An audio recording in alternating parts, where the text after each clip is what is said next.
बिस्मिल्लाहिर्रहमानिर्रहीम। Students, last time हमारे पिछले लेक्चर में डाइंग सन का फर्स्ट पैराग्राफ जो हमने किया था, जहां हमारी बात ख़त्म हुई थी कायनात के हुजम के बारे में, उसकी वुसअत के बारे में, और ज़मीन का जो हुजम और वुसअत है उसके बारे में जो हमारी बात हुई थी, उससे हमने आगे उसको स्टार्ट करना है। We believe however that some 2000 million years ago this rare event took place, and that another star wandering blindly through space happened to come near the sun.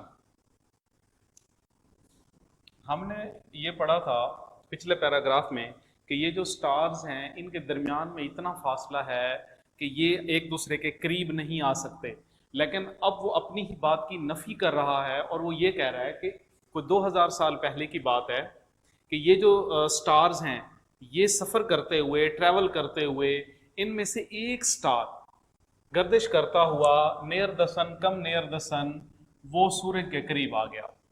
अपने महवर से निकला, अपने वो जो उसकी अलॉन्ग जर्नी थी उसमें से वो निकला और अपने सूरज के करीब आ गया। Just at the sun and moon raise tides on the earth.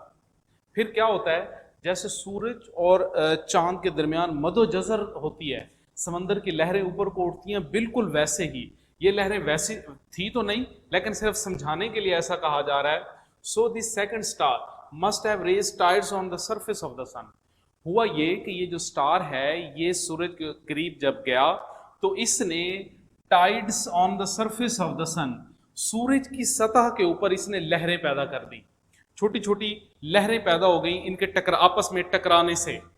But they would be very different from the little tides which the small mass of moon raises in our ocean. An immense tidal wave must have traveled over the surface of the sun, at last forming a mountain so high that we can hardly imagine it. ये जो लहरें थी ये उन very different from little tide, ये उन लहरों से बिल्कुल मुख्तलिफ थी। कौन सी?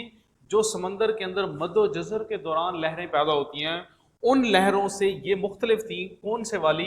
जो स्टार और सूरज के आपस में टकराने से जो लहरें बनी, ये लहरें, ये वेव्स उनसे डिफरेंट थी, मुख्तलिफ थी। फिर क्या हुआ, ये आहिस्ता आहिस्ता बढ़ना शुरू हो गई। बढ़ी तो फिर क्या हुआ, इन्होंने फार्मिंग शुरू कर दी, मतलब एक खास शक्ल में ये ढलना शुरू हो गई और बिल आखिर एक माउंटेन, एक पहाड़ की शक्ल अख्तियार कर गई। और ये जो पहाड़ था, so high that we can hardly imagine it, और ये जो पहाड़ था सूरज की सतह के ऊपर इतना बड़ा होता चला गया कि फिर इसे इमेजिन करना भी मुश्किल था, इसका तसव्वुर करना भी मुश्किल था। ये इतना ज़्यादा, इसका हुज्जम, वुसअत इतने ज़्यादा बढ़ गई। दोबारा इसको ज़रा समझें कि पहले तो उसमें ये कहा है पैराग्राफ के अंदर कि वो अलग अलग ट्रैवल कर रहे थे स्टार। फिर हादसाती तौर पे जैसे एक एक्सीडेंट होता है, खुदा ना खास्ता कोई बाइक गिर जाती है या कुछ हो जाता है तो पीछे से आने वाली पूरी ट्रैफिक रुक जाती है, पूरा निज़ाम दरहम बरहम हो जाता है। वैसे ही हुआ क्या कि एक स्टार अपने महवर से, अपने मदार से निकला, सूरज से टकरा गया, और सूरज से टकराने के बाद सबसे पहले जैसे मद्दो-जज़र की लहरें पैदा होती हैं वैसे लहरें पैदा हुई, और उसके बाद फिर क्या हुआ, वो लहरें जो थी उन्होंने एक माउंटेन की फार्मिंग शुरू कर दी, और फिर वो पहाड़ बनता गया, इतना बड़ा बन गया कि फिर उसको इमेजिन करना, उसके बारे में तसव्वुर करना भी मुश्किल हो गया। As the cause of the disturbance किस चीज़ की? जैसे खुदा ना खासा एक्सीडेंट के दौरान ट्रैफिक डिस्टर्ब हो जाती है, वैसे ही इन स्टार्स के दरमियान डिस्टर्बेंस हो गई। एक स्टार अपने महवर से निकला, दूसरा उससे टकरा गया, तीसरा उससे, ये डिस्टर्बेंस क्रिएट होती गई। Came nearer and nearer, the mountain would rise higher and higher. जैसे जैसे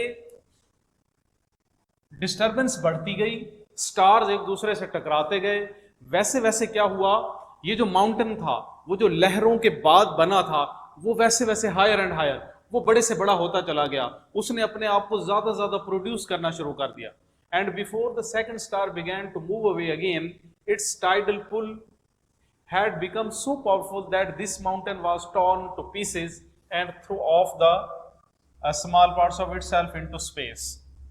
जब डिस्टर्बेंस बहुत ज़्यादा बढ़ गई, ये जो माउंटेन था इसके ऊपर जो खिंचाव था वो इतना बढ़ता गया, ये पहाड़ इतना पावरफुल होता गया कि ये ब्लास्ट हो गया, यानी कि टूट गया।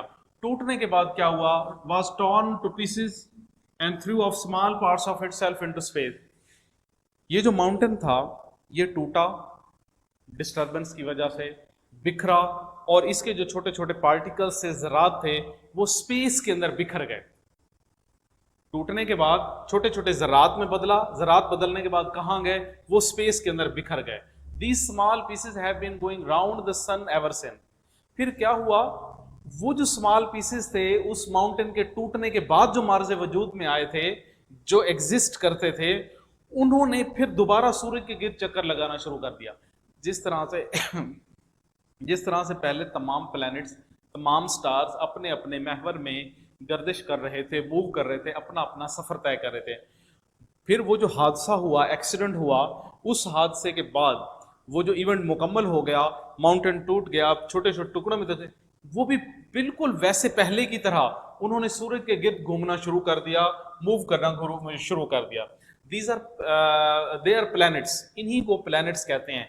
वो जो पहाड़ के टूटने के बाद वो जो छोटे छोटे ज़रात मार्ज़ वजूद में आए थे, इन्हीं को प्लैनेट्स कहते हैं। ग्रेट एंड स्मॉल, इसमें से कुछ प्लैनेट्स बहुत बड़े हैं, कुछ बहुत छोटे हैं, इनका साइज आपस में मैच नहीं करता, बराबर नहीं है। कुछ बहुत ज़्यादा गर्म हैं, कुछ ठंडे हैं, कुछ बड़े हैं, कुछ छोटे हैं, वजन में कम ज़्यादा हैं। The sun of which our earth is one, और ये जो हमारी ज़मीन है, ये इंपॉर्टेंट है यहाँ पे चीज़ बेटा, of which our earth is one. वो जो प्लैनेट्स हैं जिनको प्लैनेट का नाम दिया गया है, हमारी ज़मीन भी उनमें से एक प्लैनेट है, एक सैयारा है।